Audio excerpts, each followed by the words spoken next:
Hello and welcome to my channel. My name is Sandy and today I'm going to show you how to make jerk chicken. And as always, don't forget to subscribe, share and like.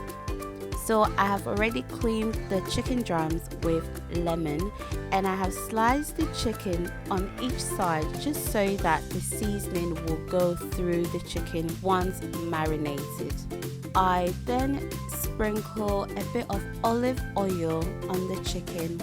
I added salt, pepper, garlic powder, Maggie cube, a big spoon of jerk seasoning and browning just to give it a bit of color.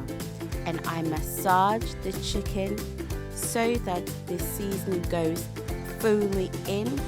I placed it in the fridge for about 2 hours, but you can leave it in for overnight.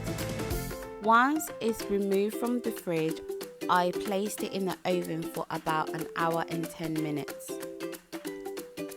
I took it out about 45 minutes into the hour and 10 minutes to turn it around so that each side will cook well.